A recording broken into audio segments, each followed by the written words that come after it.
Today we are going to start our topic drought. Drought means सूखा. Drought are caused by the shortage of rain. सूखा जो पड़ता है वह बारिश की कमी से पड़ता है. Agriculture in India is heavily depend on monsoon. हमारे इंडिया में जो एग्रीकल्चर यानी कि जो कृषि है वह मेनली मानसून पर डिपेंड होती है. मतलब हमारे जो मौसम होते हैं, जो हमारा एग्रीकल्चर है, कृषि है, वह मौसम पर ही डिपेंड रहती है. In case the rainfall fail, यदि हमारे इंडिया में किसी कारण से बारिश नहीं आ पाती है, तो बारिश किसी भी तरह से कम होती है तो क्या होता है, फसल मर जाती है, ज़मीन है वह सूख जाती है, बंजर हो जाती है. और इसकी वजह से क्या होता है कि यदि फसल बर्बाद हो जाती है, उस केस में क्या होता है, अनाज की कमी हो जाती है. अनाज की कमी होने से इनकम की कमी हो जाती है, लोग भूखे मरने लग जाते हैं और इस तरह से सारी व्यवस्था फेल हो जाती है. We can take the following precautions during the drought.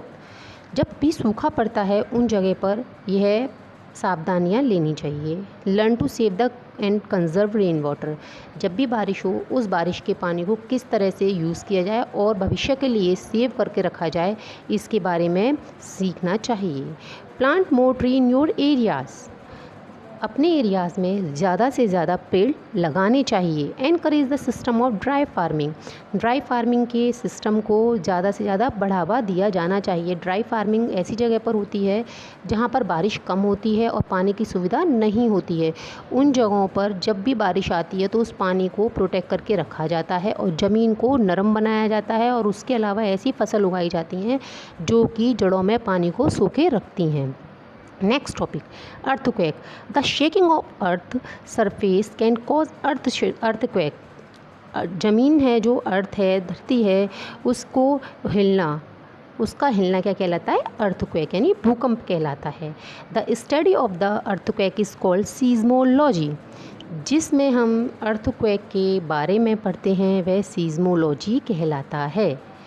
The instrument which measure the intensity of earthquake is called seismograph. जब भी भूकंप आता है तो ये नापा जाता है कि यह भूकंप कितनी तीव्रता का था. तो इसके लिए जो तीव्रता निकल कर आती है उसे सीज़मोग्राफ कहते हैं. The strength of earthquake is measured on the Richter scale. और यह कितनी तीव्रता का था, यह किससे नापा जाता है, जिस इंस्ट्रूमेंट से नापा जाता है वह इंस्ट्रूमेंट कहलाता है रिक्टर स्केल. जैसे कि हमें पता चलता है कि यहाँ पर भूकंप आया, इसकी तीव्रता 2.5 थी, वहाँ पर भी भूकंप आया, उसकी 7.5 थी. अब हमें कैसे पता चलता है, इसके लिए एक इंस्ट्रूमेंट होता है जिसमें कि जो अर्थ से जो वेव्स निकलती हैं वह उनको पकड़ता है, उसका ग्राफ बनता है कि कितनी तीव्रता है, और जो इंस्ट्रूमेंट उसको नाप लेता है कि ये कितनी तीव्रता का भूकंप था, वह इंस्ट्रूमेंट कहलाता है Richter scale. Precautions during earthquake. अब अर्थक्वेक जब आता है, भूकंप आता है, क्योंकि अभी हाल फिलहाल में बहुत सारे भूकंप आ गए हैं, इसलिए आप इसके बारे में वैसे भी जानते होंगे. As soon as you feel tremors, go out of the house. जैसे ही आपको झटके महसूस हों, घरों से बाहर निकल जाना चाहिए. ओपन एरिया में get under a heavy table और डेस्क. क्या करना चाहिए, जैसे ही कोई झटका महसूस हो, कोशिश ये करनी चाहिए कि घर से बाहर निकल जाएं और घर के आसपास ना खड़े रहें. खुले एरिया में जाएं जहाँ पर के आसपास बिल्डिंग ना हो. कोशिश करेंगे इस तरह से. और यदि हमें ऐसा लगता है कि नहीं, हम अभी बाहर नहीं निकल सकते हैं, डिस्टेंस ज़्यादा है, हमें क्या करना चाहिए, टेबल के नीचे बैठ जाना चाहिए, सर को नीचे कर लेना चाहिए और सर के ऊपर हाथ रख लेना चाहिए, जिससे कि बाई चांस कोई हैवी चीज़ गिरती है तो टेबल या डेस्क से हम लोग को सेफ्टी रहेगी. उसके बाद में क्या करना चाहिए, do not stand near window, bookcase और नियर टॉल हैवी फर्नीचर. और इसके अलावा हमें खिड़की के पास नहीं खड़ा होना चाहिए. कोई भी बुककेस यानी बुक्स की अलमारी है या कोई लंबा फर्नीचर है, उसके पास नहीं खड़े होना चाहिए, क्योंकि हो सकता है कि किसी भी झटके से वह हमारे ऊपर गिर सकता है. Do not use elevator. Elevator यानी लिफ्ट का यूज़ नहीं करना चाहिए. If you are outside during an earthquake, move away from buildings, trees, street light and power lines. यदि हम घर के बाहर हैं, रोड पर हैं, तो हमें उस समय पर जो बिल्डिंग्स से बनी हुई थी उनसे दूर चले जाना चाहिए, पेड़ के आसपास खड़े नहीं होना चाहिए, स्ट्रीट लाइट्स होती हैं उनके पास खड़ा नहीं होना चाहिए, या पावर लाइन्स के पास नहीं खड़े होना चाहिए, क्योंकि ये हमारे लिए हार्मफुल हो सकती हैं। पावर लाइन से हमें करंट लग सकता है, बड़ी बड़ी बिल्डिंग्स हैं या पेड़ हैं वो गिर सकते हैं, तो इसके लिए हमें उनके पास नहीं खड़ा होना चाहिए।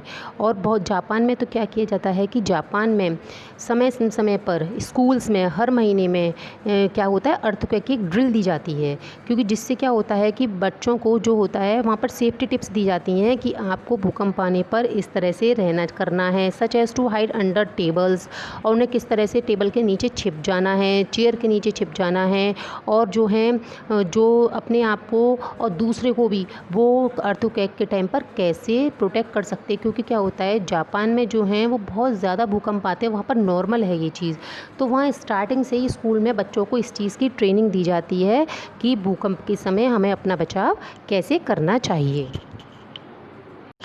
Now our next topic, cyclones. A cyclone is a kind of storm that move in a circle. Cyclone क्या होता है, एक प्रकार का यह भी तूफान है, लेकिन क्या ये सर्कल में चलता है, गोल गोल गोल गोल घूमकर चलता है। ये क्या होता है, cyclone in seas and move towards the land.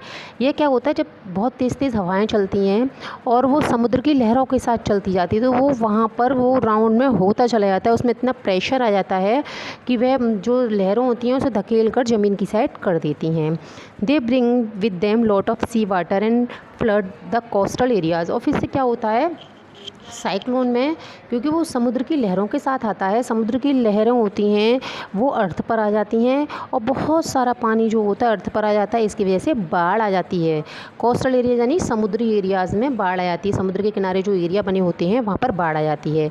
They uproot and destroy everything that come along their way. वे हर चीज़ जो उनके रास्ते में आती है उसे उखाड़ फेंकती हैं, चाहे वो घर हो, पेड़ हो, पौधे हों, इंसान हो, गाड़ी हो, बस हो, हर चीज़ को वो उड़ाकर ले जाती हैं। They pose great danger to the life and property of people living in the coastal areas. और जो कोस्टल एरियाज़ होते हैं वहाँ पर उनके किनारे पर जो भी चीज़ होती है उसको बहुत ही ज़्यादा नुकसान पहुँचाती हैं।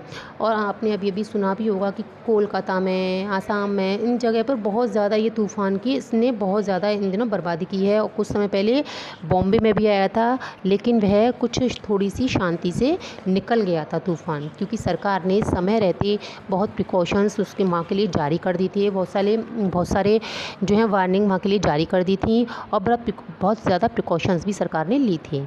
We can take the following precaution during the and after the cyclone.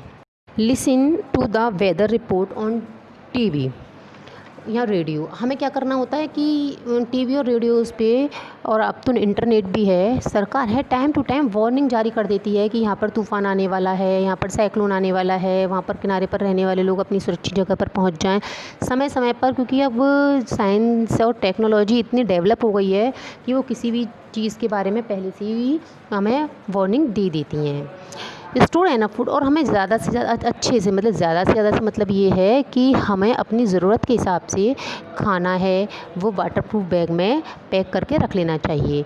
और साइक्लोन के बाद में जो जितने भी इलेक्ट्रिकल अप्लाइंसेज हैं उन्हें ड्राई कर लेना चाहिए। Move to the safer place, और एक सेफ प्लेस पर मूव कर लेना चाहिए। Cyclone come to your area. Orissa, Andhra Pradesh and West Bengal are cyclone prone areas in India. Orissa, Andhra Pradesh और वेस्ट बंगाल ऐसे एरियाज़ हैं जो कि साइक्लोन से सबसे ज़्यादा और बहुत जल्दी से इफ़ेक्टेड हो जाते हैं। थैंक यू बेटा, हैव ए नाइस डे।